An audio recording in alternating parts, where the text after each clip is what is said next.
Minnesota Vikings are playoff bound again, primarily because of number 10 quarterback Fran Tarkenton.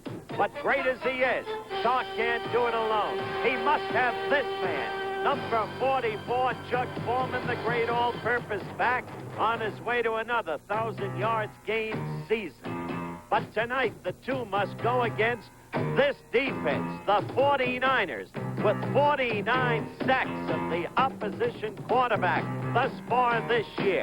In this case, against Richard Todd, it's Cleveland Elam. And in that case, against Pat Hayden, it's number 53, Tommy Hart. And how this gang loves to gang tackle, like here. So tonight, the Vikes against the 49ers. Stand by, 10 seconds there. Oh, here we go. You all set? Camera 2, ready your opening shot. No, give me the opening three. Stand by to roll tape. Right, copy. Roll tape. Now 3 seconds in air. 2, 1. Take down the team. Use it.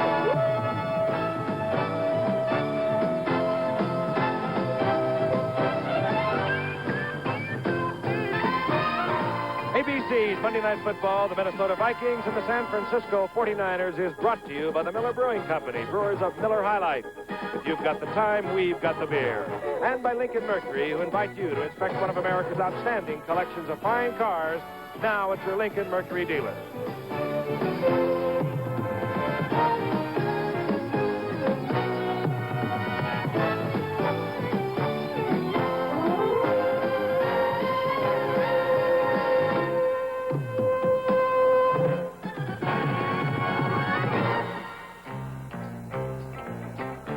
We look for an interesting game tonight between the Minnesota Vikings, the champions of the Central Division NFC, and the San Francisco 49ers. The 49ers are still alive in their division, but only remotely so. Why? There are the standings. Los Angeles must lose its 2 remaining games. San Francisco must win its remaining 3, beginning tonight, to be in the playoffs. And Los Angeles has to beat Atlanta and then Detroit at Detroit, a game you'll be seeing on Monday Night Football, while San Francisco must beat the Vikes tonight, then go on to defeat San Diego and New Orleans. Hello again, everyone. I'm Howard Cosell. And quickly, let's look at why this game is important, even from the Minnesota point of view, because the Vikes have already clinched. They want to win every remaining game, thus ensuring to themselves the home field or home crowd advantage, as you will, in the playoffs for each and every playoff game of which they are a part. As for the 49ers, we've already stated their case. Look what's happened to the 49ers. Midway in the season, standing at 6-1, on the record, the most improved team in the NFL, and then catastrophe. The breathtaking overtime loss to St. Louis. Then the humdinger to Washington, 24-21. After that, the upset by the Atlanta Falcons, and then the crunching defeat at the hands of Los Angeles a week ago. So they're a troubled team, and the fans have seemingly become disenchanted with the great acquisition for this year, quarterback Jim Plunkett, who in a sense came back home. And Frank will be telling you more about Plunkett a little bit later in the telecast. Right now, though, let's bring in my colleague, Alex Karras. You see, Howard, if they would have beaten all those teams that they just lost to, folks, they wouldn't be booing Plunkett here in San Francisco. They would be putting him up on great stilts and carrying him around and saying, yippee, Jim Plunkett. But unfortunately, they lost 3 games that they could have won, and it didn't happen. But what I'm trying to say is, I think San Francisco should be very proud of the way their team has played this year. They've been in most all the games they're playing. They're the most improved ball club in the league. As far as I'm concerned, I'm out here to see a pretty good football game tonight. Then you don't think the 49ers, in the wake of 4 consecutive defeats, came apart? No, I think they're the most improved ball club in the league, and I think they know it as a team, and I think the coach has done a terrific job with this ball club. You know, I've seen the 49ers in years and years and years. This is the best and most improved 49er team I've seen on this side of the West Coast. Everyone agrees that Monty Clark, former offensive line coach for the Dolphins, is a brilliant young coach and has done a fine job. The 49ers have featured the sack. We said that at the start of the telecast. By the way, what is that cigar? I quit smoking, and I don't want to suck my thumb on the air.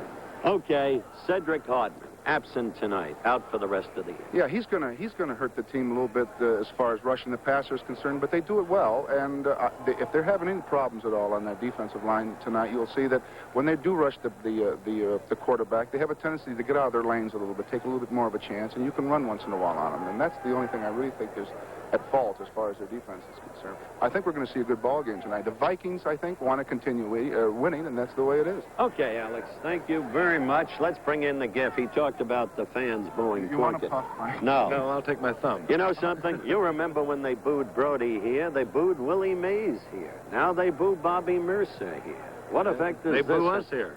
What effect is it? Why should this place be different? All right, tell us what you've got to say. Well, Alex mentioned the pass rush that the 49ers are trying to put on Minnesota, but they're putting it on a very unusual man, Fran Tarkenton, number 10. Came up in 1961. He owns just about every passing record there is in the book. He is indeed on his way to the Hall of Fame. He has passed for over 23 and almost 23 and a half miles during his career, a remarkably gifted athlete. Of course, Fran Tarkenton has a great gifted athlete working that backfield with him. That's, of course, Chuck Foreman heading for another 1,000-yard year, but he's a great receiver, number 1 in the NFC after 11 games. Now, we don't quite know for sure who's going to be quarterbacking for the 49ers.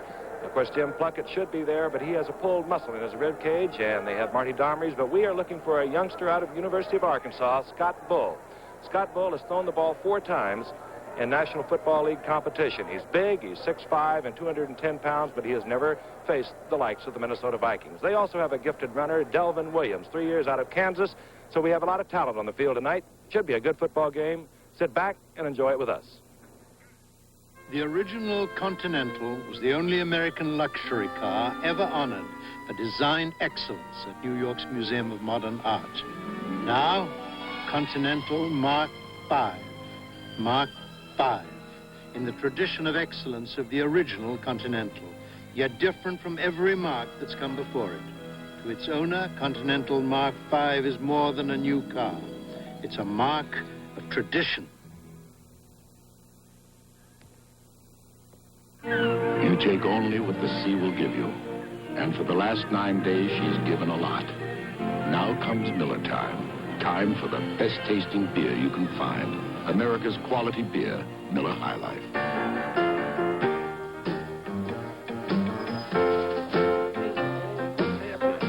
If you got the time, we got the beer, Miller beer.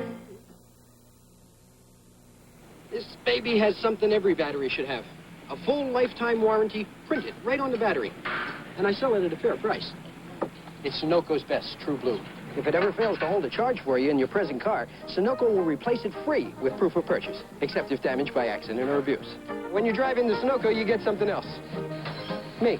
And I'll test any battery you drive in with free. I can be very friendly, very friendly. Yes, I can.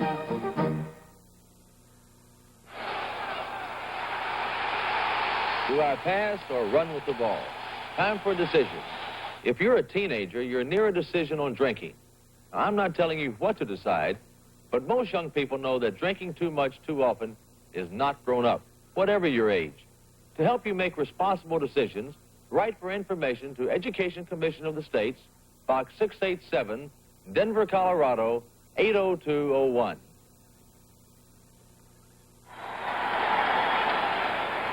Back at Candlestick Park in San Francisco, the Minnesota Vikings 9-1-1 on the season. They've clinched their Central Division of the NFC. They go against the San Francisco 49ers at one time 6-1 on the season. They fell apart. They've lost their last 4 games. They lost big to the Los Angeles Rams only last week. They're trying to get it together. They changed their quarterbacks, and they're going to bring out a youngster, Scott Bull. Scott Bull will be opening for the 49ers tonight. Down on the field, the Minnesota Vikings have won the toss, and dropping deep is number 85, the speedster.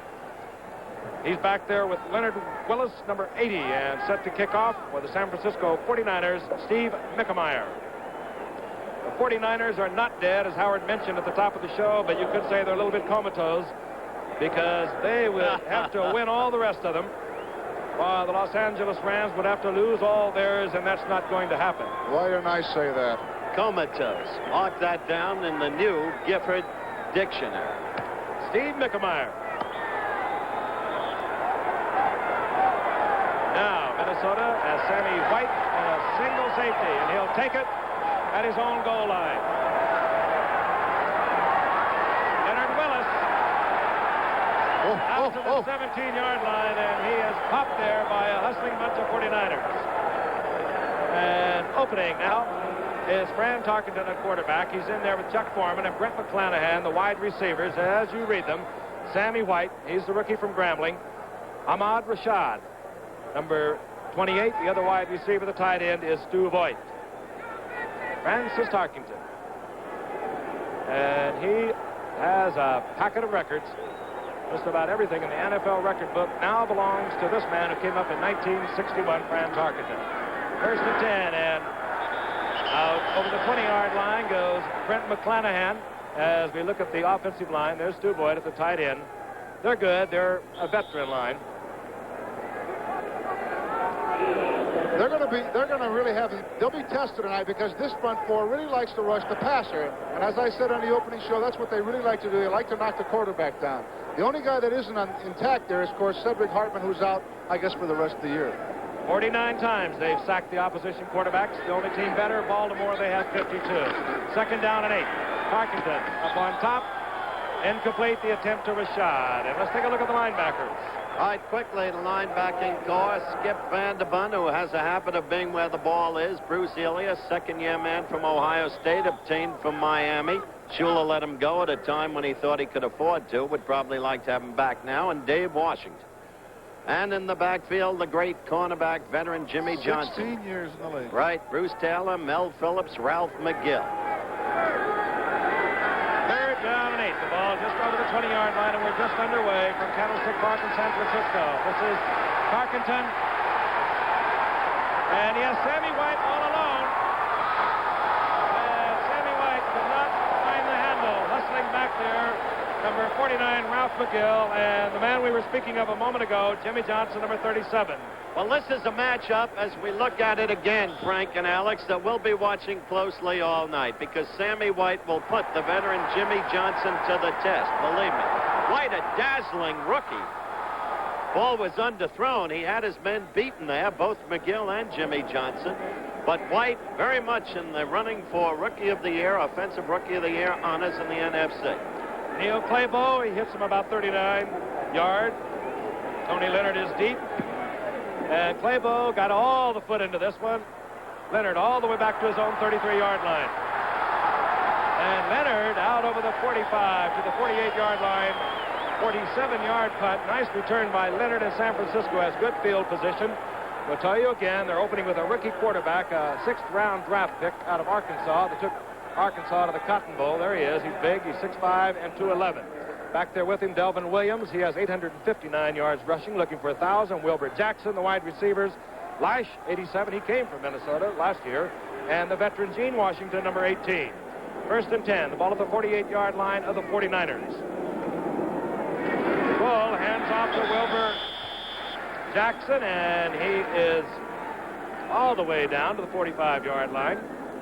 Well, make it the 46-yard line, and the Vikings gain a 5, second down and 5 as we look at the offensive line for the 49ers. Tom Mitchell, they just somehow can never get rid of Tom Mitchell. He just keeps beating out the better ball players year after year, either with Baltimore, now with the 49ers. He's number 84. Second down and 5. Kenny Harrison, number 83, is in the ball game as a wide receiver. They're both at the top of the screen. Getting the call and breaking up the middle. Delvin Williams, as he likes to be called. He's down to the 42-yard line, short of the first down. And it'll be third down and a yard. And you know what? You put these guys together, and it's spelled Social Security. But they don't play that old. I'll tell you that. They're terrific. Well, as old as they might be, the linebackers are young. You just saw Matt Blair. The only veteran in there was Hilgenberg, although Seaman could now be characterized as a veteran. He's young. Matt Blair is brilliant. And the two Wright brothers in the two Wright boys, in the defensive secondary. We'll get some more details here. Third and 1. This is Jackson. He has the first down. Much more. Down to the 34-yard line. Paul Krause made the stop, and Wilbur Jackson, third-year man, Alabama, gets the first down for San Francisco.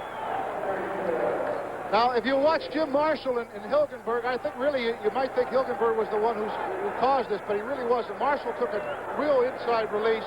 Hilgenberg met the challenge right there, lifted the blocker up, but I think Marshall was just down a little too far to created a natural hole. Boy, I think Wally did a good job. First and 10, San Francisco, 34-yard line of the Minnesota Vikings. Here comes Delvin Williams. Big hole, tremendous hole, and Williams picks up about 8 yards, getting down to about the 26-yard line, and is going to be second down and 2. The interesting thing here, Alex, in the early going, they've run 4 plays, good gains on each of them, all on the ground, has been the charge of that offensive line, which was roundly criticized after the debacle against Los Angeles a week ago. Second down and 2. Ball 26-yard line. And off goes to Jackson, and Jackson has the first down. Down around the 23-yard line. So San Francisco moving well on the ground, and this man, well, Howard, who could coach offensive line play better than him? You're right about that. No, you're not right about that. I've changed my mind, but I did plump for him for 3 years when he was assisting Shula at Miami. If anybody can get the most out of an offensive line, it's Monty Clark. He's in the same mold as Chuck Knox, the L.A. coach. And many times an all-pro at that position offensively. First and 10 for the 49ers, Delvin Williams. And 49ers blasting big holes and finding openings from the outside. And Williams inside the 15-yard line, short of a first down. Now let's watch the Hilgenberg again, the right linebacker line play. He comes in, cradles that blocker. Now, he gave a little bit too much that time, so he comes back on it. But all in all, you know, it's really a pretty good play. He cradles him. He doesn't give anything to the outside. Second down and 1. 49ers on the ground and moving it well. Scott Bull, the quarterback. Another big hole. Jackson, look out, and he's inside the 5 down to the 2. Oh, are they getting off that mark? That offensive line. Huge hole. That's the problem, of course, is that Minnesota has locked it up in their division. Where the heck is the incentive right now? And it's harder for a coach to get up this kind of team than, say, the San Francisco 49ers, who really would like to win as many games as they can win. I look at that hole again. That's Doug Sutherland just missed a tackle there right at the line of scrimmage. No one even blocked him. Well, Wilbur Jackson took it all the way to the 2. Wilbur Jackson is a quality running back, Alex. We first saw him in the Sugar Bowl game in '73, that classic game when Notre Dame beat Alabama. Jackson was the star of Alabama. There's Bud Grant. He's been the winningest coach in the NFL since 1968, won 8 of his last 9 division titles, a disciplined man, often referred to as a stoic, called humorless by many who don't know him, because the man in his own way has a quiet, dry, satirical sense of humor that's absolutely delightful. And the only color he has is his varicose veins, Howard. Oh, come on. He's a good guy. Really is. And one other thing, you talk about incentive for Minnesota. They want to win every remaining game, Alex. I don't agree with you. To get the home field or home crowd advantage in the playoffs. That's all about football. People don't agree with people, Howard. That's what Scott Bull has done thus far this year. He's not played much. Plunkett has gone most of the way. Marty Domrys is on the bench. He's played the rest of the time when this youngster from Arkansas was not in there. And now, I'll tell you again, he's big. He's a good athlete. As a junior at Arkansas, he played tight end, fullback, linebacker. And if you wonder why we're talking to you so much, we have a referee's timeout down on the field as we look down from the Goodyear blimp, Columbia. Captain Tom Mattis up there with our cameraman, Dave Hilmer. First and goal. The ball at the 2-yard line. There is no score. We're just underway. Jackson gets the call, and now there's a score. Wilbur Jackson off the right side puts the 49ers on the scoreboard first. They're tippy-toeing in there, Howard. Unfortunately, that defensive line is not really trying to rock and sock tonight, and if that continues, the 49ers are going to eat them right up. Well, what's interesting there is that offensive line charge was led by the 2 guards, Steve Lawson and Andy Maurer, both of whom came to the 49ers from the Vikings. Steve Mickemeyer for the conversion. Oh, I love to do that, Frank. Helpless, those centers. Mark Mullaney moving across the line of scrimmage a little too quickly. Frank, guys like Tarkenton and Foreman, wouldn't their pride necessitate within themselves putting forth to the uttermost, even though they've clinched the Central Division title? Absolutely. There will be no but question about it. psychologically, I think there's a psychological block there. Well, they would like to play their playoffs in front of their home crowd. Of course, they clinched last week against Green Bay. They're veterans. And Mickemeyer drills it through. The 49ers have a 7-0 lead. And it's surprising turn of events. The 49ers scoring on their very first possession. We'll be back. Here comes the boss. The boss of the nation's largest airline. You can tell by the way he's treated he's someone special. We print his ticket in 10 seconds because the boss doesn't like to wait. His bag is tracked by special computer. You don't lose the boss's bag. He likes room, so the nation's largest airline gives him more wide bodies.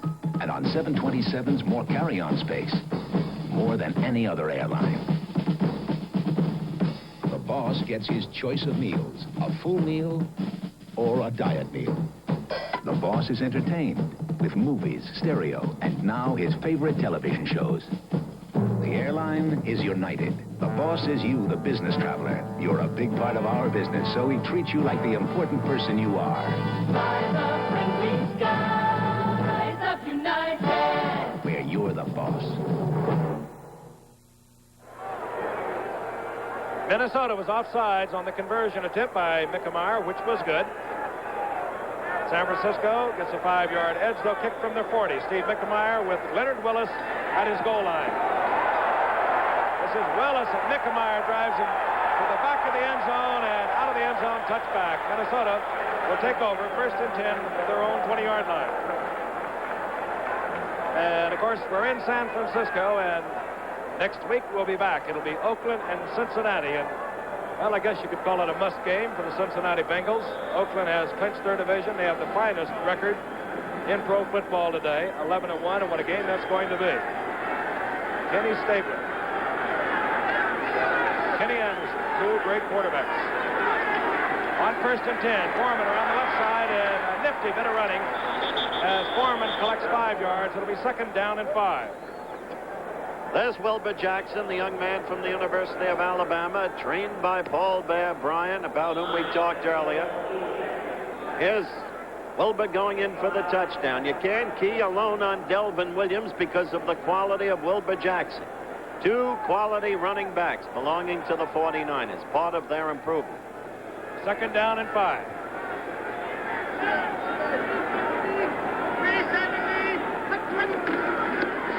This is Foreman around the left side, gets the first down, trips and lunges forward out to the 33-yard line. And what another fine year that Foreman is having. 942 yards coming into tonight's game. He's an incredible back. All-purpose value, as Frank mentioned earlier, had 50 receptions going into tonight's game. Sammy White and Ahmad Rashad, each having great years, have 39, but Foreman leads the way. Invariably in the crisis, Fran will dump off to Chuck or to his favorite tight end, Stu Voigt. First and 10, Minnesota, their own 34-yard line. Again, Foreman. Foreman gets another first down. That was Bruce Taylor, number 44, missing the tackle at the line of scrimmage, and that's not hard to do against this man. Yeah, and we talked about that defensive 49er line about rushing the passer, and they do it well. But what happens occasionally is when they're trying to rush the passer, they get very conscious of the fact that they want to get to the outside or to the inside, and they open up natural holes. Now, that particular play right there, the right end, Tony Klein, went down a little bit, and he should have stayed to the outside and didn't. And credit Brent McClanahan with a fine block.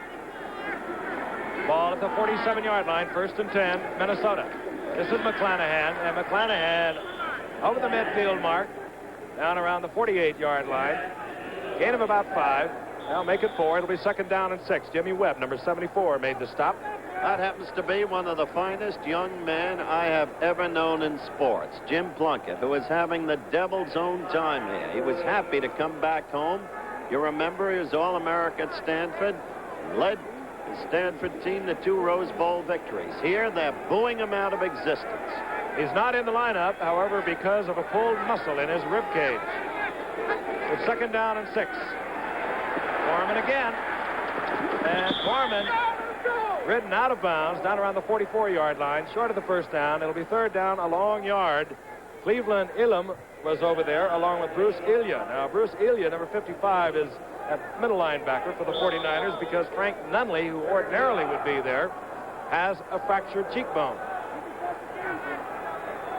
Also, Chuck is running. That's the truth. Yeah.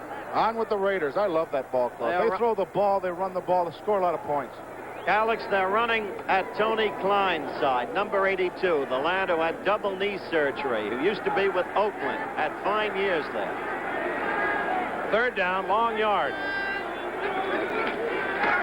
And Foreman has the first down to the 41-yard line, and the 49ers now giving the Vikings giving the 49ers a workout on the ground. Bruce Ilya made the stop.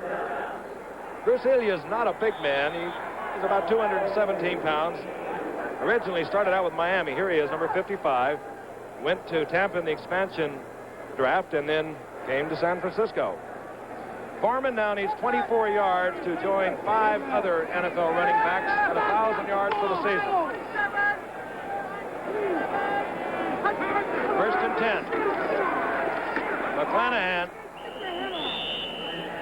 McClanahan gets 4 yards. It'll be 2nd down and 6. Ball down around the 37-yard line. Interesting, isn't it, Giff? Sir Francis hasn't thrown a pass yet.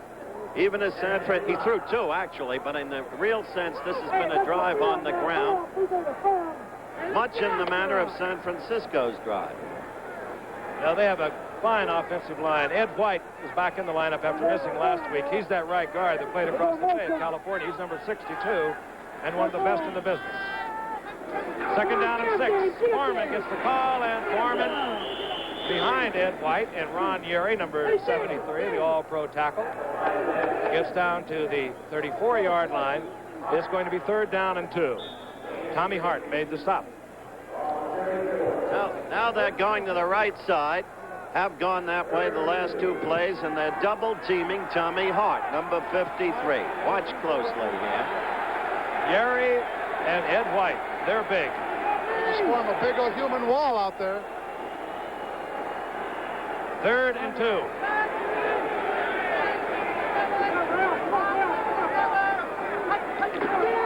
Harkington. And Harkington just dumps it off. In the general area was Foreman. I don't see a flag. So it'll be 4th down and 2. Everything going so well on the ground, Fran thought he'd change up. Well, it's tough to sack Francis, as you will see right here. But attacking him most of all is the 2nd-year man from Tennessee State, whom we caught for the first time when San Francisco beat Los Angeles 16-0. 72 Cleveland Elam. And there's no question about it. Scouts around the NFL consider that young man a superstar of the future. He is a tremendous pass rusher. Here's Fred Cox, 51-yard field goal attempt. His longest of the year thus far has been 49 yards. It won't reach. Touchback, and the 49ers will have a 1st and 10. They'll begin from their own 20-yard line.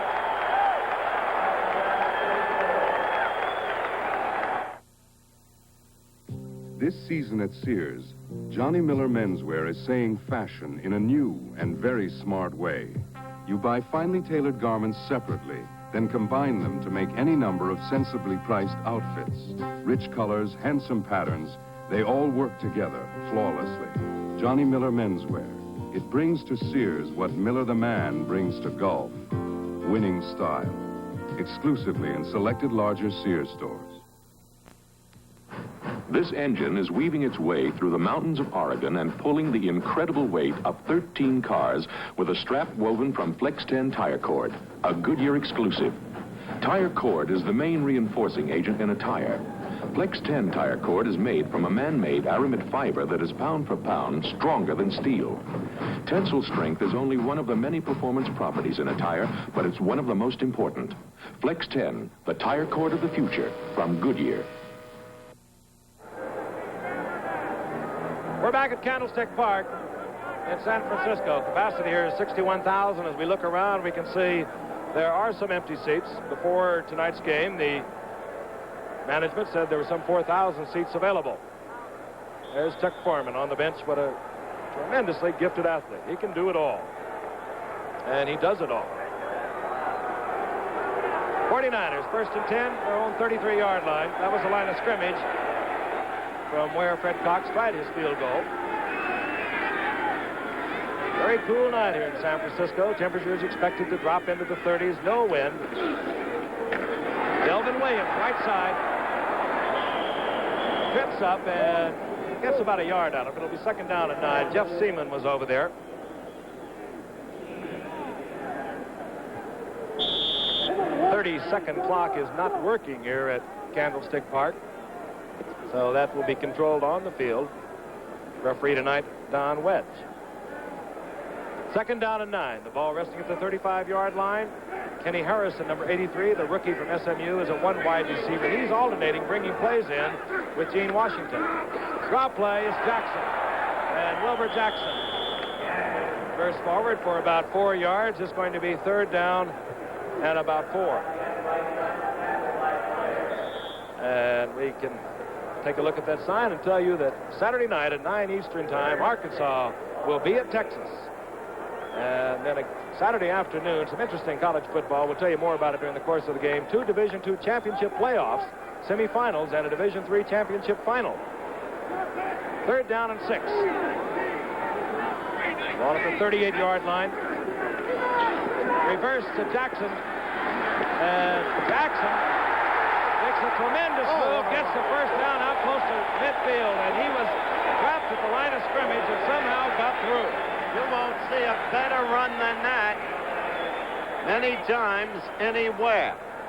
While it didn't go for 40, 50, or 60 yards, it took as much effort and as much running skill to get the distance needed for the first down and then some as you would find in many much longer runs. Carl Eller was all set, lined him up in his sights, made a dive, and came up with air.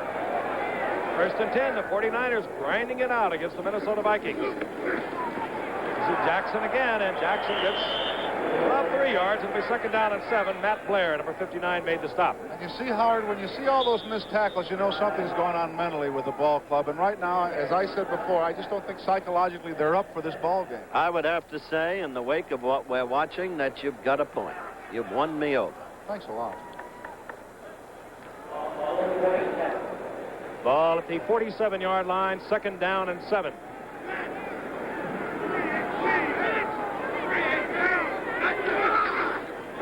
Delvin Williams. And Delvin Williams breaks his own tackles. Look out. And it's Bobby Bryant that holds on and saves the touchdown, but Delvin Williams is all the way down to the 17-yard line. And Delvin Williams is closing in on his own 1,000 yards. 30-yard pickup. Let's look again. Just good cutting. Jackson came in, probably held the middle linebacker Seaman just for a fraction, and then he did the rest of it on his own. Now, there's 6 missed tackles right there. Count them. Oh, Matt Blair sure missed one. Your point is gaining renewed emphasis, Alex. 88, Alan Page. But Delvin Williams is also a fine runner. Ball at the 17. Jackson. And Jackson is thrown forward by a blitzing number 59, Matt Blair. He gets a couple of yards. It'll be second down and 8. In case you just joined us, we have been watching a surprising happening here. The 49ers, their first possession, drove the length of the field, went in for the touchdown. They have had 14 rushing plays, and they are threatening once again. They're down at the 15-yard line of the Minnesota Vikings. 49ers over the Vikings, 7-0. This is Jackson. Over Jackson, and it gets a little stickier down around the 15-yard line. Jackson squeaks out a yard. It'll be 3rd down and 7. Well, it's a little stickier at this particular moment, but still, it's been an amazing turn of events up till now. Resetting the importance of the game for you, or at least for the 49ers. They've got to win tonight, win their next 2, and pray that somehow Los Angeles loses its next 2 to get into the playoffs, a most unlikely possibility. And Scott Bull, the rookie quarterback from Arkansas, has not thrown a pass, and this will be his first. And he completes it to Delvin Williams, and Williams slipped. He tried to lunge forward close to the first down. He's short about a half a yard, I believe. Jeff Seaman made sure that he did not get up and get it. And it's going to be 4th down. Monty Clark trying to determine whether they should go for the field goal. And They better get the points, Frank. here comes the field goal unit. Steve Mickelmeyer trotting onto the field. crowd boos, but the coach is doing the right thing. Oh, yeah. Let's get the 10. 20 seconds, the clock ticking away here in the first quarter. 49ers dominating on the ground. A quick look at Monty Clark. His decision, 25-yard field goal attempt. Up and hits the crossbar, bounces back into the end zone, no good. And that's why coaches hurt. Monty Clark can take that. He did the right thing. He knows it. He didn't do the right thing, though, Howard. And he knows I know he feels bad. He knows it, too. Minnesota, 1st and 10. Their own 20-yard line. 3 seconds remaining in the first quarter, and let's look again. Fans here would boo their mother. Perfect timing. Steve Mickelmeyer just off to the right a little bit. This will be the final play of the first quarter. Tarkenton. Firing in over the middle, intended for Foreman, and batted down. Jimmy Webb, 74, really gave it a rocking with his hands. And that is the end of the first quarter. And it is the 49ers over the Vikings, 7-0. We'll be right back. Amen.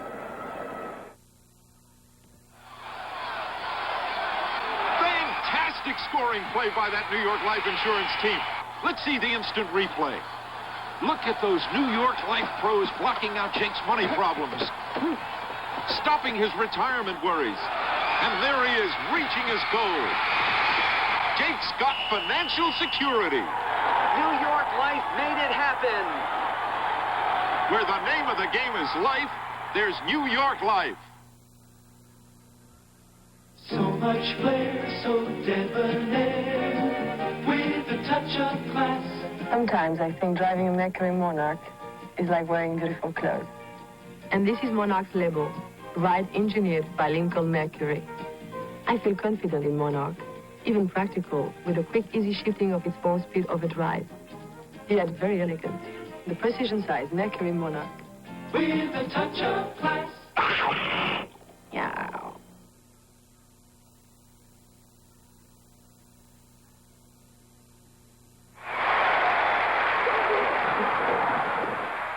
Wide receiver is my primary position, but I return kicks in my spare time. That touchdown was a great moment for me. But let me tell you about some great moments that happen daily. Youngsters are working and growing together all across the country in the Girl Scouts. Perhaps your daughter.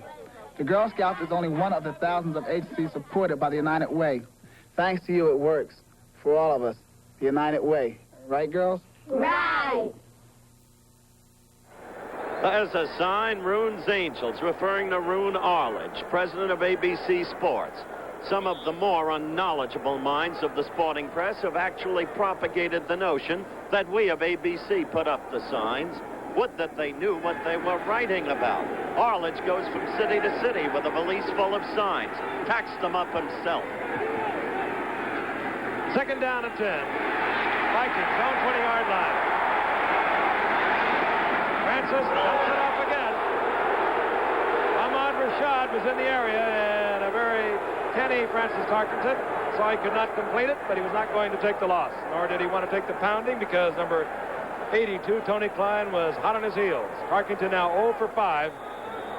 Coming into tonight, he was passing for just under 63%. Interesting thing about Fran, what a great year. He's over 2,000 yards again this year passing. He's done that for 15 consecutive years. As a rookie in 1961, he missed 2,000 yards, would you believe, by 3 yards. Each game a passing stop to Canton, Ohio in the Hall of Fame. 3rd down and 10.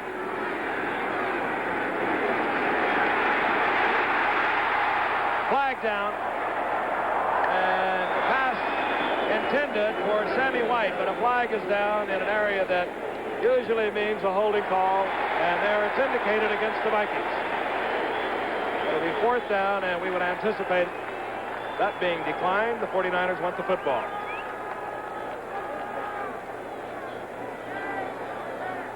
Not a bad runner either. He has collected some yards running. And, you know, he's so smart. When he knows he's going to play against a rushing defense, he kind of waits for him, then goes to the outside and throws the ball. Pretty smart. 36 years old. Not Claybo, Tarkenton.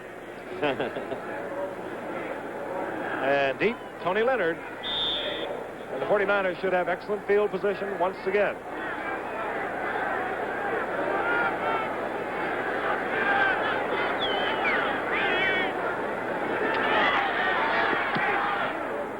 Claybo hangs it high and hangs it long, and this is Tony Leonard. And Leonard tripped up at the 44-yard line. 47-yard punt, and hustling down there was Doug Damier. We'll be returning to Candlestick Park in just a moment.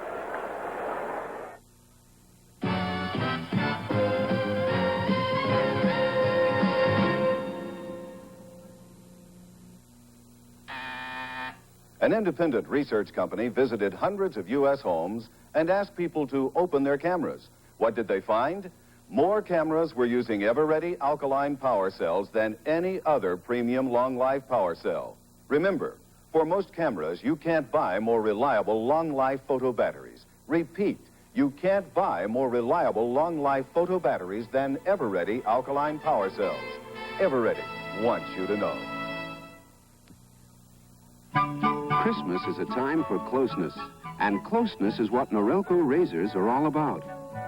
The rotary razors with 36 blades. They come in cord and rechargeable models.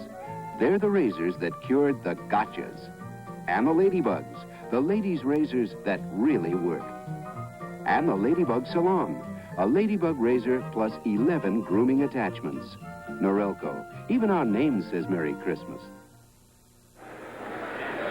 Can two football players find love instantly in a ball game? Perhaps. I think I love you. No, you don't. You're just stuck in my helmet. No, I don't. I really do love you. Tony Leonard returned that punt out to the 44-yard line. 1st and 10 for the 49ers. They lead the Vikings 7-0. Wilbur Jackson. And Jackson is having some night so far. He got 6 yards. It'll be 2nd down and 4. Paul Krause made the stop. Alex, that was just a super effort there. That wasn't missed tackles. No, it wasn't. But what's happening right now is they're getting 3-4 yards at a crack. And what Grant will do, he won't take it too much. What he'll do is he'll demand his linebackers to make big plays, knock someone down, start to, you know, make the front four a little more active. Right now it's 2nd down and 4. Jackson now with 58 yards. Jackson again. Look at him scoop. Wilbur Jackson down to the 25-yard line, 26-yard line, and following his blockers, it was Bobby Bryant who made the stop for Minnesota. And let's look again. Just fine blocking by the offensive line of the 49ers. That time over the left side, Gene Barrett. Now out in front of it is Kenny Harrison, or rather Jim Lash. 3 years ago, he was doing this kind of running for Alabama. They're going to follow his blockers, Frank. Oh, he can do it. Over 1,500 yards as a senior down there for the Bear. 1st and 10, the ball at the 26-yard line. Delvin Williams. And Williams goes down, diving in there and across the block of Keith Farnhorst is number 81, Carl Eller. You know, there's 101 years of NFL experience on this defensive unit of the Vikings. And a whole lot of that front line. All right, Cup. We'll watch maybe. Oh, yeah. All right, here's Carl Eller. Now, he's going to the outside. He's getting a little block. And he's strong, though. I'll tell you that. He can knock someone down with one arm. He does the job that time. 2-yard loss, 2nd down and 12. Make it easy on yourself, Carl. Ball at the 28-yard line. Scott Bull, 2nd pass of the night. Wide open, number 87, Jim Lash, the former Minnesota Viking. And he gets down to the 18-yard line. Short of the first down. Jeff Wright took him out of bounds.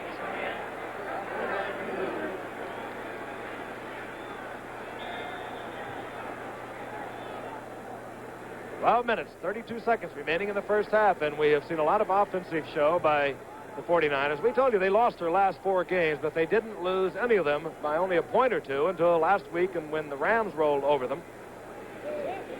And up to that point, they had been 6-1, and this was the man who put it together. He brought in 19 new ball players. On 3rd down, Bull of the air again. He's going to get creamed. Mark Mullaney, first draft pick of a year ago, number 77, stormed in out there from the right side. And Bull went down. Ronnie Clark, he believes in a firm foundation. He's got 17.5 Ds for shoes. That's a good start. And out comes Steve Mickemeyer. He missed a chip shot earlier. Mickemeyer, 12 of 19 on the year. He's had 2 of them from out around 45 yards, and this will be a 45-yard attempt.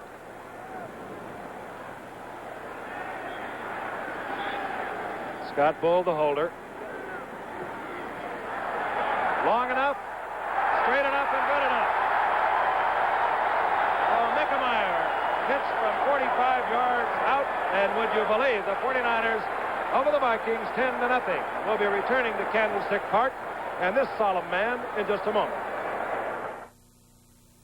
Some of the clearest, bluest water in all the world is only one day away on a Boeing jetliner. The Baja, the Caribbean, the South Pacific. Of course, some people have everything right in their own backyard. But if you don't, and warm water is your thing, get hold of your airline and get on a Boeing jetliner. There's a lonely cove somewhere waiting for you. Bank AmeriCard, today's way to pay, presents Yuletide presents, roasted pheasants, electric choo-choo trains, airline mittens, fluffy kittens, sweet candy canes, ski lessons, toboggans, bright lighting for the yard, cocktail glasses, airline passes with Bank AmeriCard.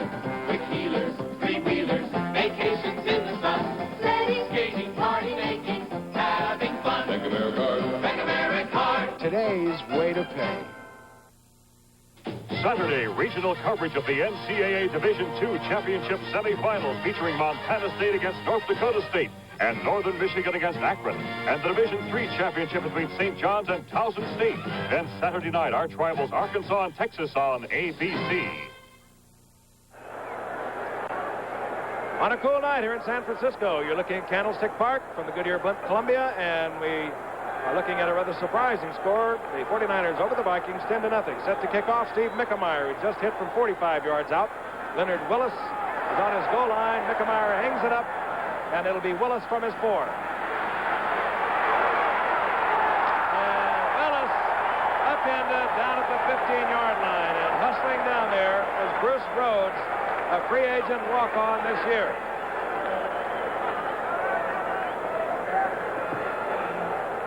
So the Vikings, this game being back to Bloomington. The Vikings came out here to California on Wednesday. Maybe they had just a little much too sun and a little much too fun. Well, sun and fun. Can't beat those two combinations. And this won't last. This man is 0 for 6 at the moment. First and 10, 15-yard line of the Vikings. Play action. Tarkenton hanging it up for Foreman. And Chuck Foreman was battling Mel Phillips down there. Incomplete.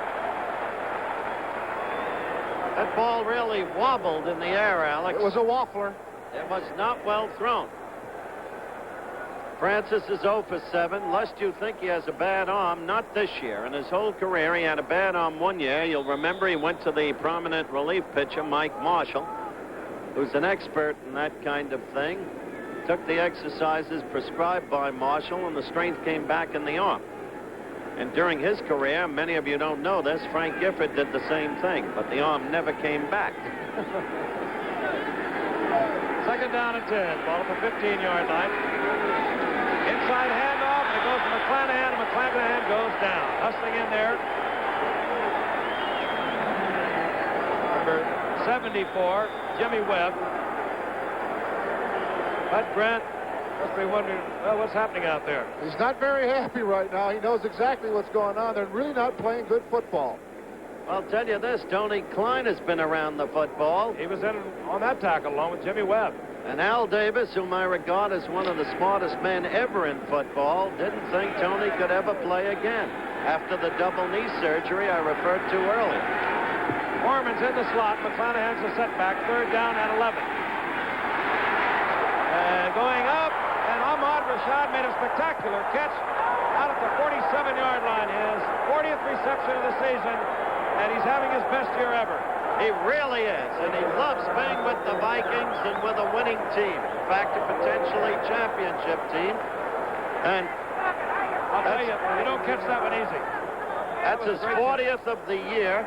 In fact, Tarkenton says, as we look at it again from the blimp, Francis says that this year he's got the best receivers he's ever had without derogating the brilliant John Gilliam, now with Atlanta. But the tandem of Rashad and Sammy White has been exceptional. First and 10, 47-yard line. Foreman right side, gets to midfield, gain of 3. It'll be second down and 7. So Tarkenton gets his first completion on a 3rd and 11 situation, and it got the Vikings out of a hole. They were at their own 15-yard line. Well, they have so darn many great leaders on that ball club. Tarkenton will bring them out. They got a big situation there. He got him a first down. Maybe that'll pick him right up. That's young Scott Bull right there. Second down, 7. Ball just short of midfield. Tarkenton looking for a pass, and he finds Foreman. I think he had the first down and was driven back. Bruce Elia, middle linebacker, along with Jimmy Webb, made the stop. I think we're going to have a measurement. No, we don't need the measurement. He was driven back. First and 10 for the Vikings. They're at the 42-yard line of the 49ers, and the Vikings are trailing the 49ers 10-0.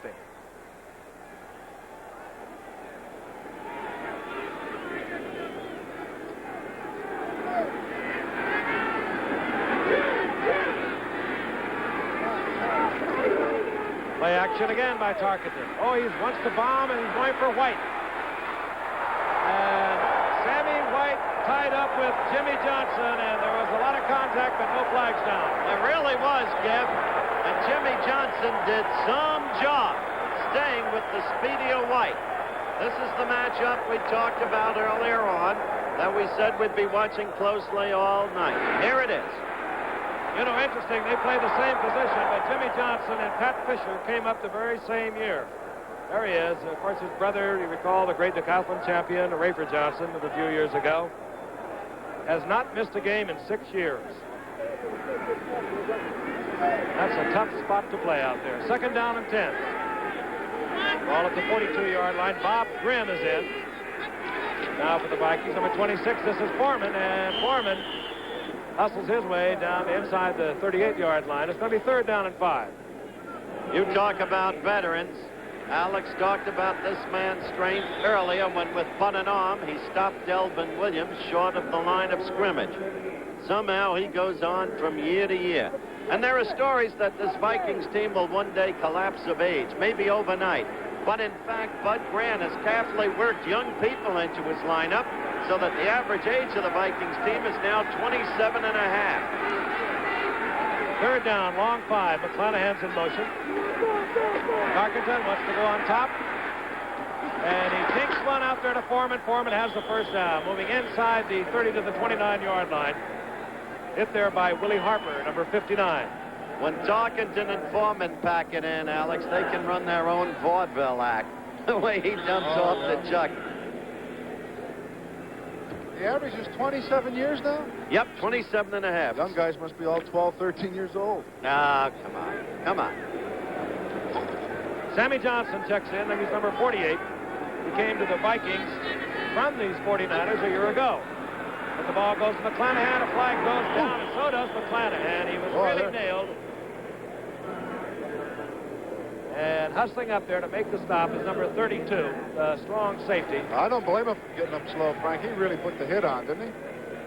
They're really hitting. Alex, to show you how Bud Grant has been infusing his team with young people, he's had 15 new players over the last 2 years. It is a precept of Joe Thomas, the general manager of the Colts, that to keep a team alive, vigorous, and winning, you must have 4 to 6 rookies on your team every year. Bud Grant lives by the same precept. Number 83, first down.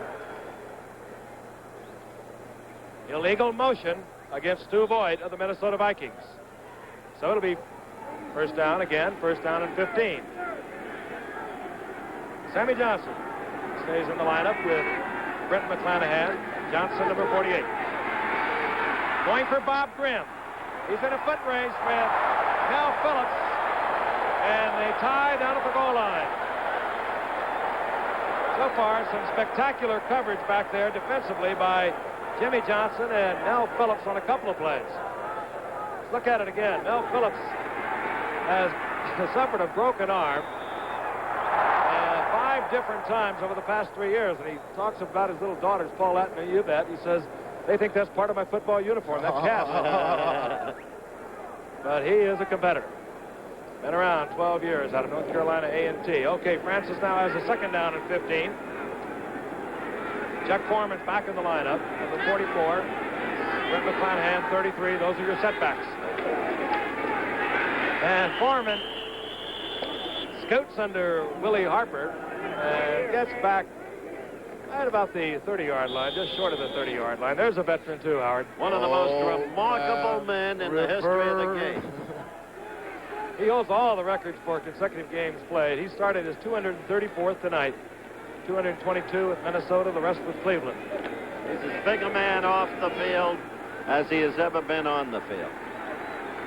Chuck Foreman needs 11 yards to crack 1,000 for the season.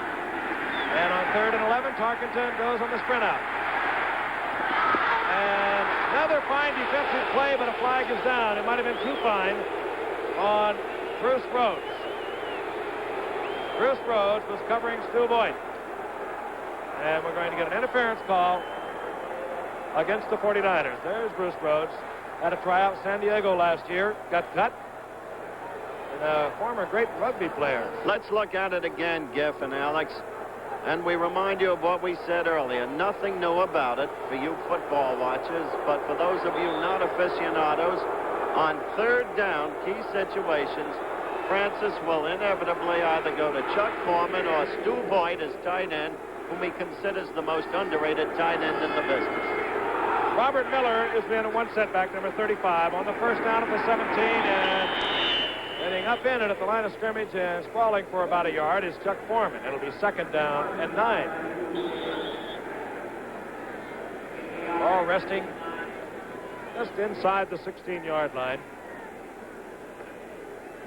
7 minutes and 20 seconds. The clock is counting away here in the second quarter.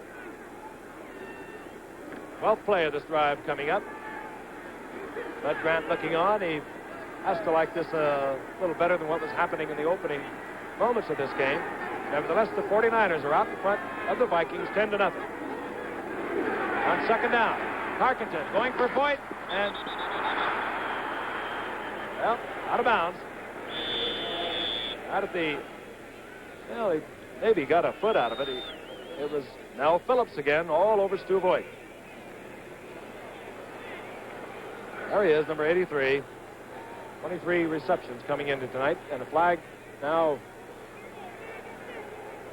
being picked up downfield, and this discussion going on with referee Don Wedge at the 15-yard line.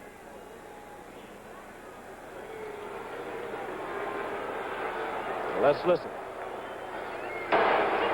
Holding, defense, number 44, first down. Bruce Taylor holding for San Francisco, automatic first down, the ball at the 11-yard line.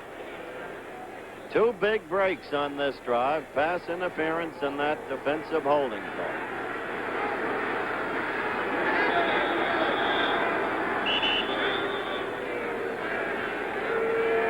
Now we have a referee's timeout.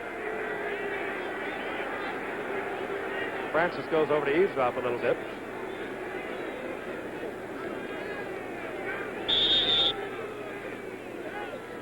Well, whatever problem they had, they clear up.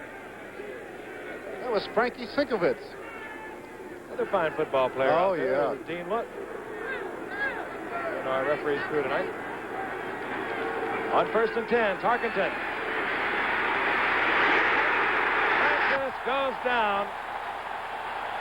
Back at the 17-yard line and hustling in there, Jimmy Webb. The second-year man out of Mississippi State. Let's look again. You don't get Fran very often. What a pair of second-year men, Jimmy Webb and Cleveland Elam. They've got... Francis looking downfield for Chuck Foreman, number 44. As you'll see, he was belted there by Mel Phillips, and then Phillips reacting and covering well. Mel Phillips, 12-year veteran, strong safety, having a fine night. Second down, 16. Tarkenton again having to throw it away, as this time Skip Vanderbilt picks up Chuck Foreman. Another good coverage by the defense of the 49ers. Third down, 16. Ball inside the 18-yard line of the 49ers. The Vikings have not been able to get on the scoreboard. Look at those figures. 3 out of 13 for Tarkenton. Completely at odds with his whole career history. Even if the Vikes are letting down, Alex, San Francisco is fired up. They're playing some game. Oh, yeah. Sammy Johnson moves out to the left, out to the right. Ahmad Rashad and Sammy White. The setback is Robert Miller. Hanging it up, Sammy White's all alone. Touchdown. And you can hold on to Francis for a while, but don't give him too many opportunities, because he'll get you. On the 15th play of that drive, Tarkenton found Sammy White all alone. There had to be a defensive error. Ralph McGill, the free safety, was over there very, very late. And that will produce Fred Cox. Monty Clark. I think he was talking to Ralph McGill. He was. You think he was saying something nice to him, Frank? No. There's Cox to the uprights. And the 49ers lead is cut to 3. The 49ers over the Vikings 10-7, 6:20 remaining in the second quarter. One Christmas, I'm going to get a Kodak movie camera for me and that son of mine. One Christmas, I'll get a Kodak XL movie camera, the kind that doesn't need movie lens. Or maybe I'll get a new Kodak sound movie camera, Ectosound. That's what they call it. One Christmas soon, I'm going to get a Kodak movie camera for this grandson of mine and for me. Don't wait for one Christmas to get a Kodak XL or Ectosound movie camera, because one Christmas may be too late. Service for your car. Sometimes you want it, sometimes you need it, but sometimes you don't. You'd rather just fill up and go. And that's why many Exxon dealers also provide self-service islands, so you can save time and money and still get Exxon quality.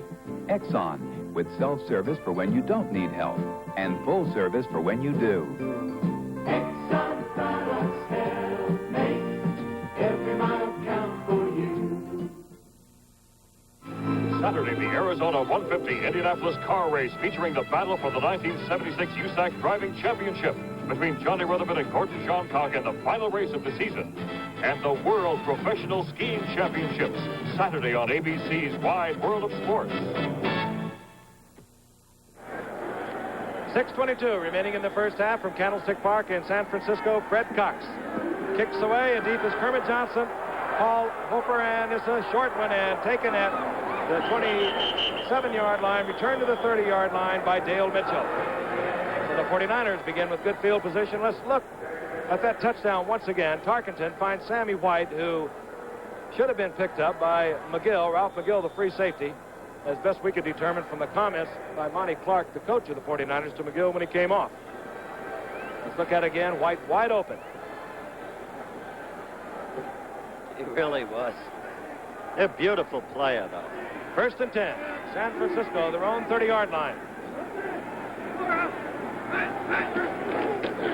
Wilbur Jackson, and a flag goes down as Jackson lunges out to the 42-yard line. Paul Krause there, along with Fred McNeil. And holding is going to be called against San Francisco. Penalties now playing a big part in the game. That's the rookie from Grambling College, Sammy White, who Alex runs beautiful patterns. Yes, for a he rookie. does. Everyone knows that outside receivers usually have to be fast, or else they just can't catch passes. But he runs to the inside and to the outside very quick. Number 67, first down. John Watson, the center, was holding.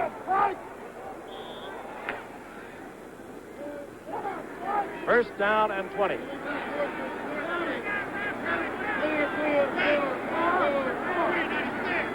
Well, Williams moves out of the wing back to the setback position. This is Wilbur Jackson, and Jackson tripped up and lunges forward out to the 23-yard line. Penalties have suddenly become a significant factor in this game. During the Vikings drive to the touchdown, 14 plays, they went 85 yards. By the way, look at that yardage on Wilbur Jackson. And 18 of those 85 yards came on 2 penalties. Just now, San Francisco, with fairly good field position after taking the kickoff, suddenly found themselves penalized based on that offensive holding call against John Watson. Delvin Williams comes out, a rookie from Mississippi. Paul Hofer comes in, number 36. Scott Bull. Pass intended for Hofer, overthrown. Fred McNeil, number 54, up there threatening for the Vikings. It'll be third down and 17. Don't forget, NCAA football coming up this weekend. Texas at Arkansas, Saturday night, 9 o'clock Eastern time. One of those big rivalries down in the Southwest Conference. And Saturday, 2 Division II championship playoff semifinals. Northern Michigan against Akron. Montana State against North Dakota State. And also, Division III, a championship final, Amos Alonzo Stag Bowl, St. John's against Towson State. That's Saturday, NCAA college football. Third down, 17. Scott Bull, a lot of time, no receivers. And he's in the arms of Alan Page. And that's not a good place for a quarterback to be. Well, that's unfortunately what happens to a young quarterback. He got back there, no one was covered. And usually when a veteran sees that, he'll throw to the outside, probably way over the line of scrimmage and out of the way of anyone. Of course, he doesn't know better yet. He'll learn, I think, as he gets a little older. Right now, he's going to take his lumps. That brings on fourth down. It brings out Tom Whittem. This is the first punt for the 49ers. Deep Leonard Willis, number 80, a fourth-round draft pick out of Ohio State, who runs 109.3.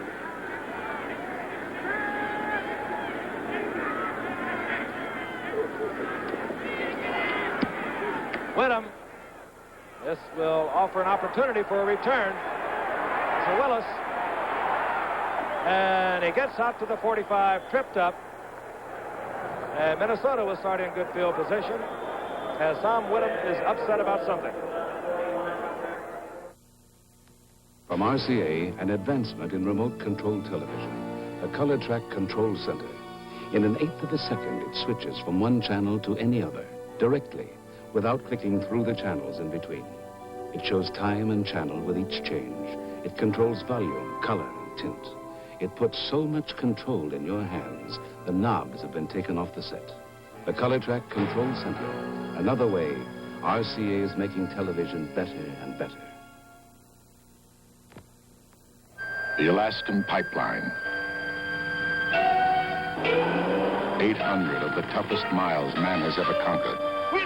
And up here, quitting time is Miller time. Time to head for the best tasting beer you can find. America's quality beer, Miller High Life. If you've got the time, we've got the beer, Miller beers. Miller Bar! Really up there! We've got the beer. Jake Stabler of the Oakland Raiders is a pinpoint passer. And, of course, there's the man with the best hands in football, Fred Biletnikoff, number 25. They spark the Oakland Raiders, who face a big one next Monday night against the Cincinnati Bengals. It's even bigger for Cincinnati. Should they lose and Pittsburgh win its remaining games, the Steelers will be back in the playoffs. We look forward to having you with us next Monday night. Oakland against Cincinnati. 1st and 10 for the Vikings, 45-yard line. They trail the San Francisco 49ers, 10-7. This is Chuck Foreman. And Foreman hustles out over midfield, gets 7. It'll be 2nd down and 3. Good individual effort. Skip Vanderbilt in there to make the stop, and there is a fine receiver, Gene Washington. Fine young man, too.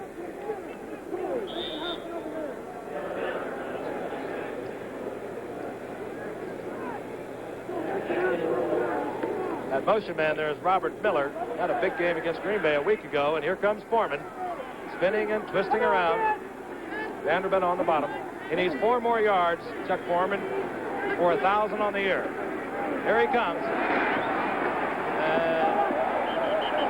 Flag goes down as Foreman got up close to the 45-yard line. Bruce Elia was there, and Dave Washington.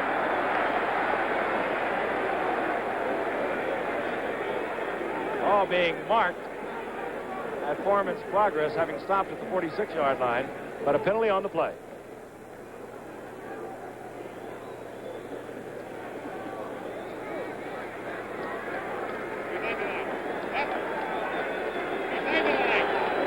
Holding offense, number 35, a 2nd down. Fran's out there talking to the defensive lineman he's against tonight. He's saying, guys, just slow down a little bit, man. I'm 38 years old. You know what I mean? Robert Miller was holding number 35. He's that second-year man out of Kansas. You just gave him 2 more years. Wilbur Jackson, what a night he's having. 85 yards. 4 minutes remaining in the first half. 2nd down and 12. Ahmad Rashad. And Rashad is down around the 11-yard line as Fran hangs it up. Another brilliant catch by Ahmad Rashad. Mel Phillips back there trying to defend along with Bruce Taylor. Rashad got the jump, and that was it. You know, you look at a guy like Bruce Taylor. Remember his rookie year when he came up from Boston University, Frank? Scintillating kick runner, brilliant on defense. Then he went into a slump. It's been felt that he's been getting back his old form over the past 2 years, but that time, Francis worked him over. A brilliant throw, a brilliant catch. Let's look at it again. You see number 32, Mel Phillips, the strong safety. He got over there, but the man that Ahmad Rashad beat was Bruce Taylor. And targeted right on target. 47-yard completion. 1st and 10, the ball at the 11-yard line. 3 minutes remaining in the half, and this is Chuck Foreman, and that should put him over 1,000 yards. Foreman gets 3 on that. It'll be 2nd down and 7. A troubled Monty Clark shouting instructions out to his team. He doesn't have to apologize for anything, not this year. They haven't taken off on him in this town. In fact, quite the converse. They've been great to him, and the press has taken to him because he doesn't make any excuses. 2:29. 2nd down and 7. Arlington lays it up for a shot. Touchdown. And it's that easy when the man gets hot. And Tarkenton has found a very favorite receiver in Ahmad Rashad. Especially against Bruce Taylor. There he is. 3rd reception of the night. He is 42nd on the year. That's more than he has ever had in a given season. 3 receptions, 88 yards. Fred Cox is on for the conversion. Blocked. Oh. And we have seen more of that this year than I can remember. Look at it again. See if we can pick up who gets his hand on it. I think 72, Cleveland Elam. Cleveland Elam. Take a look at Rashad against Bruce Taylor again, Howard. Right. All right, as we look at it in slow motion. Watch Rashad.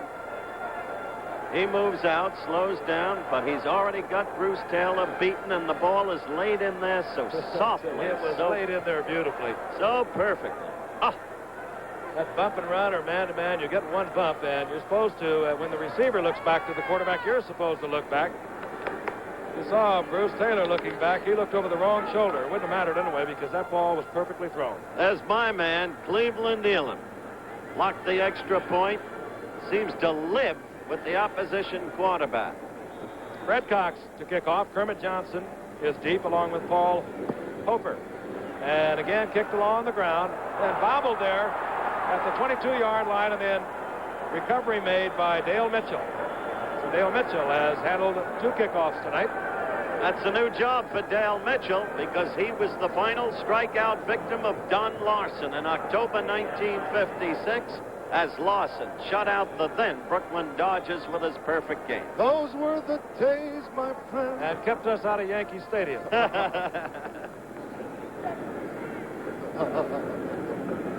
San Francisco, 1st and 10. We're heading towards the 2-minute warning, 2:12 on the clock to be exact. And the Vikings have roared back, but they have put themselves in a bit of a problem with a block conversion. They lead the 49ers 13-10. At one point, they trailed 10-0. Delvin Williams back in the lineup and gets the call and finds a big hole. Oh, look at Delvin Williams explode, and he's out over to the 40-yard line. And when Delvin Williams turns it on, he can roar. That's a 23-yard pickup. And there is the 2 minutes indicated on the clock. So Delvin Williams has given the 49ers something to work with in the final 2 minutes of the first half. And we'll be returning to Candlestick Park in just a moment.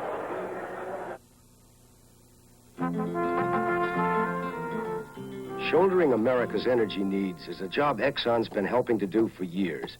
It's a job that takes experience, technical know-how, financial stability, and every bit of management capability that Exxon can provide. So Exxon has put all of these strengths and capabilities together to bring oil, gas, and other energy directly to you. Energy for a strong America. Capri is on the prowl. Like cat black. Flashes of gold on sleek, sinewy black. Ghost cat, fleeting white streaked with gold. Devil cat, sleek and mean. Steel cat, glinting, gleaming. Shot of the cat. You can try to resist, but Capri has captured you. Capri 2, sexiest Capri ever. Imported for Lincoln Mercury. Usually what happens is a center like John Watson, 67, will come out for Jeff Sigmund, but this time he crisscrosses with his left guard, Steve Lawson, and Lawson does a good job, opens a big hole, and shades of Joe Perry, Howard. Delvin Williams. 859 yards coming into tonight's game for Delvin Williams, third-year man out of Kansas. He can bust Joe Perry's all-time SF rushing record. He has 73 tonight. 1st and 10. Ball at the 40-yard line of the 49ers. Play action. Scott Bull. Back, looking, and yes, Gene Washington. And how many times, if you follow this game, have you watched Gene Washington hang on the sidelines, keep both feet in, and get the first down? Young Bull really rifled that ball, Frank. Got a strong arm. And a very gifted athlete. He played just about every position they had at the University of Arkansas one time or another. Well, young Bull has a real whip, doesn't he? Yeah. Oh, I'll let it lay there. I didn't say anything else. 1st and 10. All at the 44-yard line. 1:55. Heading in the first half, and lunging forward is Wilbur Jackson, and no, that was late. It's been blown dead. 39-yard line. It's a gain of 4. It'll be 2nd down and 6.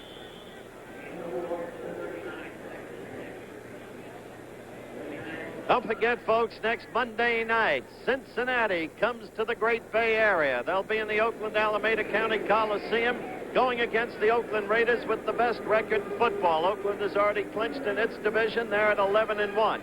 But Cincinnati has to beat Oakland to be assured of getting into the playoffs. Should they lose, should the Steelers win their remaining 2 games, the Steelers, the hottest team in football now, winners of the last 2 Super Bowls, are still very much alive, playing at their peak, coming off their 7-3 victory over Cincinnati yesterday in that blizzard in the great Rhineland city.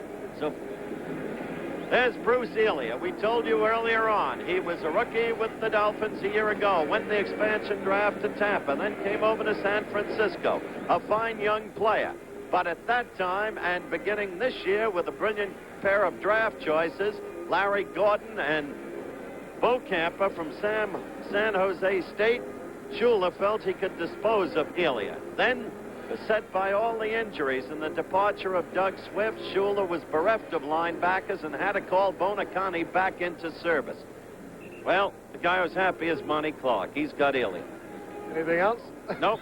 Just fill them in. Just fill them in on what the story is. Tell it like it is. Yeah, those are my kind of people up there in old Napa Wine Valley country. I'll tell you that, Frank and Howard.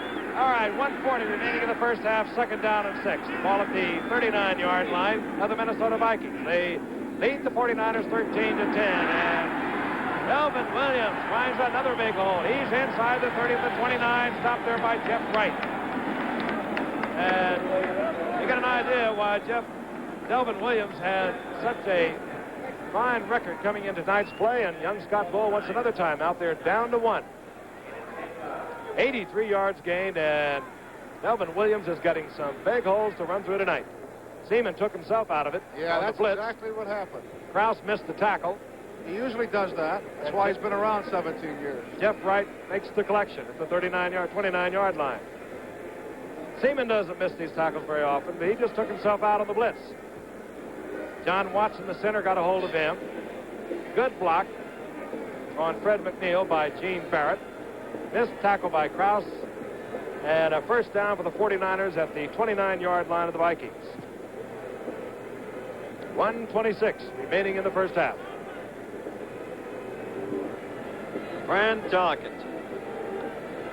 Victimized in New York. Some said he wasn't a winner. He's proved to be nothing but a winner. We've told you about him through all of the years. He's always given us a great show on Monday Night Football. Started slowly tonight, then came alive. The touchdown pass to Sammy White, and then that beautiful, softly thrown thing to Ahmad Rashad. Only 6 out of 16, but there when most needed. Another interesting happening that is about to take place here at Candlestick Park. Delvin Williams now needs 58 yards for his 1,000 for the season. That seemingly has become a mark for all running backs. Chuck Foreman needs 1 yard for 1,000. And right now, the 49ers have a 1st and 10, the 29-yard line of the Minnesota Vikings. They have 1 timeout remaining. There's 1:26 remaining in the first half. Scott Bull. Out of time, going for Washington. And a flag goes down against Nate Wright. He was covering Gene Washington, and a flag went down. The ball was thrown out of bounds. Let's take a look. You'll see number 43 come into your picture. There he is. That's Nate Wright.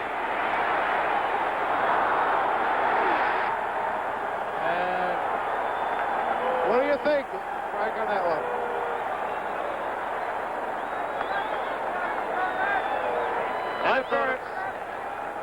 I thought it was a gutsy call, and I thought it was a proper call. What'd you think? I thought the other man bumped. I thought Washington bumped. 49ers at the 1-yard line on the pass interference against Nate Wright. 28-yard penalty in effect. Jackson.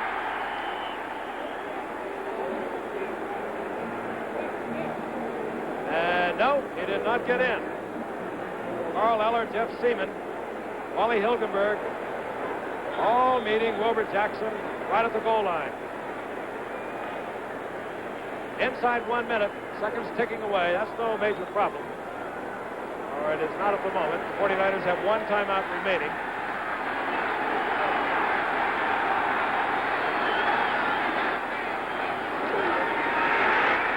Scott Bull on his own touchdown. And the rookie from Arkansas puts the 49ers back out in front.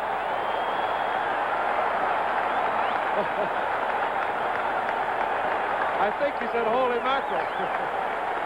We got some football game. We really do. Fans here going wild.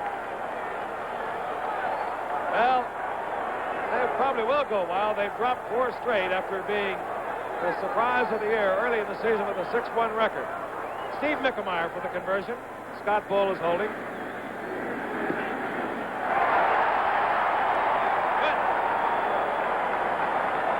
49ers have taken the lead over the Minnesota Vikings, 17-13.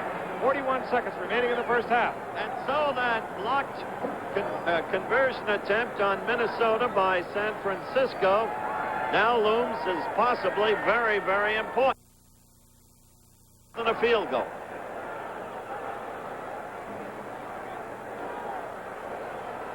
Let's take a look at it again. Scott Bull, we told you early on that he was a big boy, 6'5", 215-pounder, and he just surges forward. Behind the center, John Watson. Has to be a happy youngster.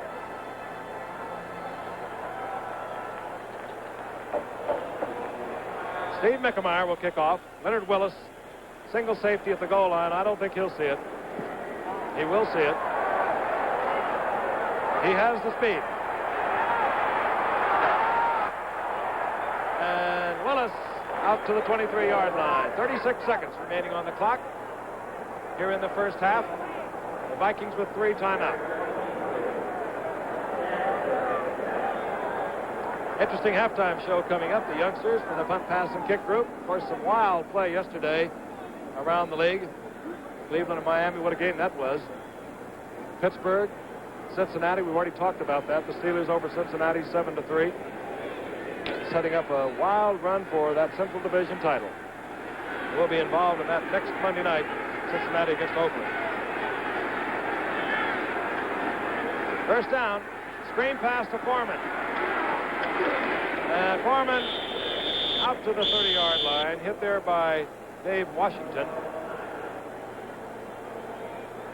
Gain of 7, it'll be 2nd down and 3.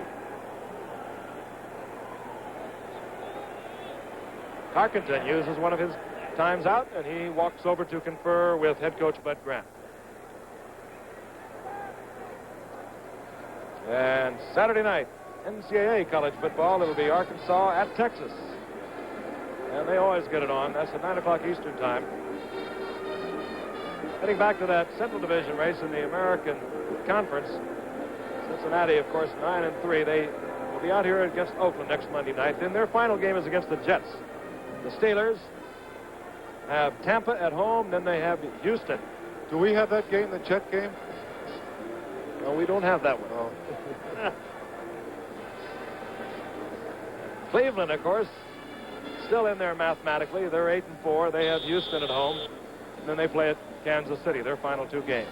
Very quietly, that team has been so turned around, that Cleveland team. Forrest Gregg. Brian Sipe came in and did the job for Forrest Gregg, as you say. Greg Pruitt, as exciting a player probably as there is in football.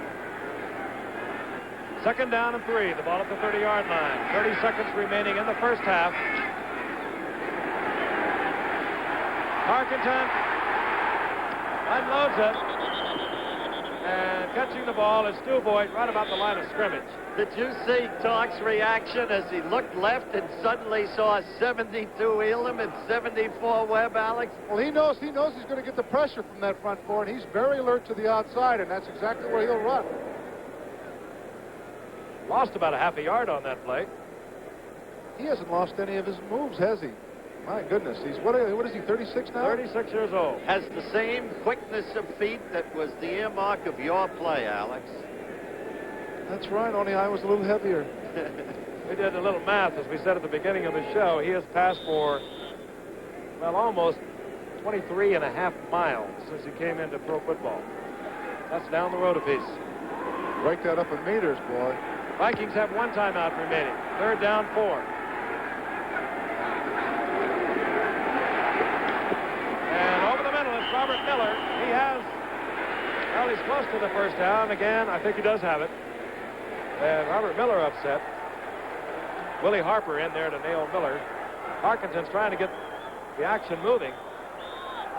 6 seconds now on the clock. And Tarkenton's mad in the sense that he wanted to get another play off to kill the clock and conserve that one timeout. And he's had to use it.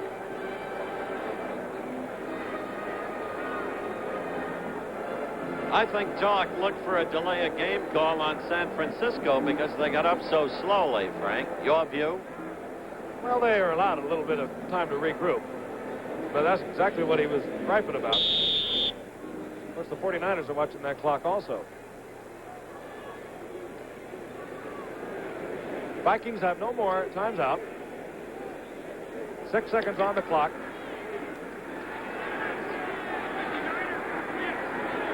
Do you believe he's going to hang it up high, or will he go to Foreman and let him run? I think they had a flea flicker plan. He was going to go to Rashad, and he was going to lateral back to Foreman. That did not eventuate. Another word in my vocabulary, Howard. 3 seconds. That flea flicker has come into vogue again this season. Oklahoma used it effectively against Nebraska, you'll remember, Gip. Why do they call it a flea flicker? It's kind of a tongue twister anyways. SMU, I think, started it. That's the first time I ever heard of it. They was called the SMU flea flicker. Tarkenton, that's his first incomplete pass after going 6 straight. And he started off the game 0 for 7. 1 second down. This will be the final play. Over the middle. Stu Voigt. And Voigt nailed at the 45-yard line by Dale Mitchell, but time has expired in the first half. And stay with us. Highlights coming up. Punt, pass, and kick. Right now, the 49ers over Minnesota 17-13.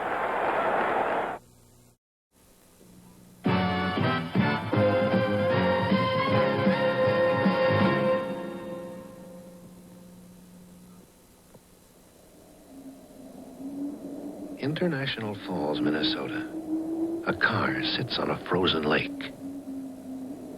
Through January, February, and March. Then, in April, it started. Thanks to a Die Hard.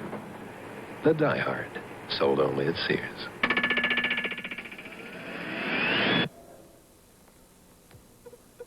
Hey, Prince, what are you doing? Playing a little handball. Now there's more to Sears telegames than just Pong. Hey, Gramps, you want to play some catch? Okay. Now Sears has a whole line of telegames. Hi, Gramps, can I play? Sure. Let's play Super Pong doubles. And some telegames have remote controls, so up to 4 people can play a whole variety of games. Hey, attaboy, Scooter, you got it, you got it. Telegames, electronic games, sold only at Sears.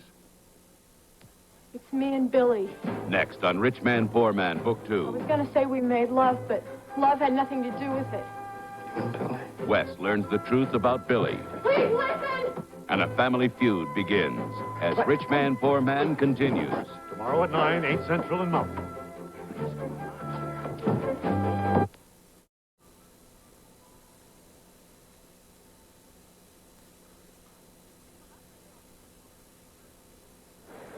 We're back live, Candlestick Park, San Francisco. Highly interesting ball game. San Francisco surprisingly leading at halftime, 17-13 over the Vikes. Quickly, let's recap the scoring. San Francisco moved downfield on the ground in the first quarter. Jackson went in on a 2-yard run, 7-0, the 49ers. Then a field goal by Mickey Mayer made it 10-0, that in the second quarter. And then Fran Tarkenton went to work. He hit the dazzling rookie from Grambling, Sammy White, number 85, as you see it here. White, unaccountably, all alone. And that made it 10-7. And then, as they began to move again, the Vikings, it was Fran Tarkenton with the pass you're about to see to Ahmad Rashad, as Rashad, for the second time consecutively, beat Bruce Taylor, number 44. Watch it here now. He has passed him. He is alone, and the ball floats so softly, so beautifully in. But the extra point attempt was blocked, so the Vikes led 13-10. The 49ers came back with the aid of a pass interference penalty that went down on the 1-yard line. The The 49ers scored. Conversion good, 17-13. Now it's time to take a look at our punt, pass, and kick competition, and who better to take over at this point and describe it to you than Frank Gifford. In a moment, we're going to see some youngsters who may be the pro players of tomorrow. But first, let's take a look at how these youngsters are getting their start. Punt, pass, and kick is a very popular and successful youth activity. Each year for the past 9 years, over 1 million youngsters have signed up and participated in PP&K. And in 15 years since the beginning of PP&K, the total number of participants has topped 13 million. PP&K is sponsored by the Ford Dealers of America in cooperation with the National Football League. To register, youngsters simply go into a local Ford dealer with their mom or dad and sign up. There are many good reasons why punt, pass, and kick has been so successful. The biggest being that PP&K gives youngsters a chance to have fun and to test their football skills against others their own age. And as youngsters progress through the different levels of competition, they win handsome trophies, and they have the opportunities to travel and to meet the real pro players. The final winners become punt, pass, and kick national champions in their respective age groups, and they have their names placed in the Pro Football Hall of Fame.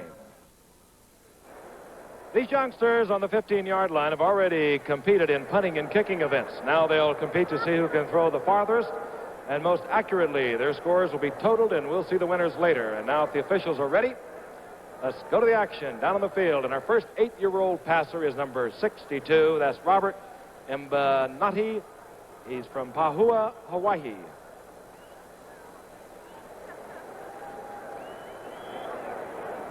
Nice toss, Bob. Now number 65 is Bradley Hunter, North Bend, Oregon.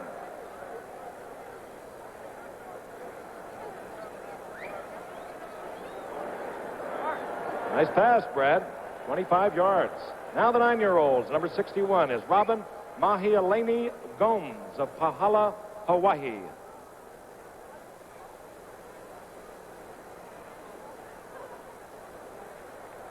A 23-yarder for Robin. And now here's Keith Turner, number 12, out of Salinas, California. Let her fly, Keith.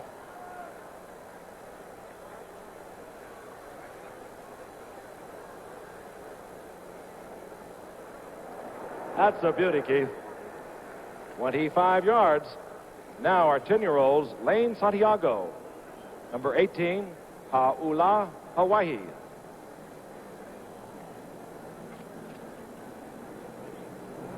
Oh. Oh, what a toss, Lane. 36 yards. And now number 14, John Simerson, San Rafael, California.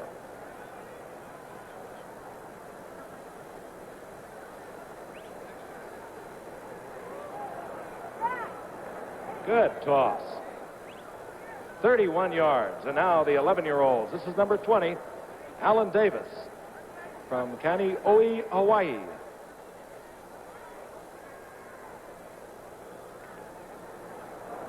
Not bad, Alan.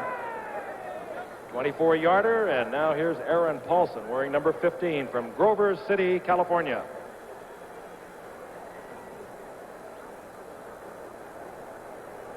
Nice toss, Aaron. Out there, 29 yards. And now moving to the 12-year-olds, Ms. Cynthia Stayhauer from Honolulu, Hawaii, number 21. A beauty. Nice toss, Cynthia. 33 yards.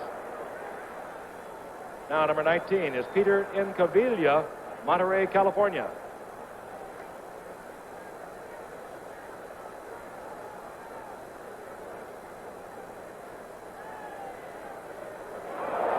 That is a beauty, Peter, right on the line, and a 39-yarder to boot. Now our 13-year-olds, number 68, Louis Keala from Ha'ula, Hawaii.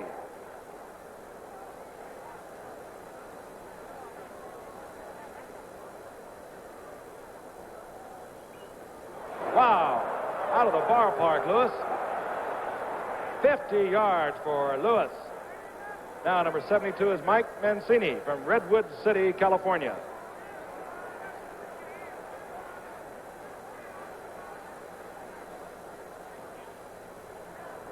A good toss by Mike Mancini.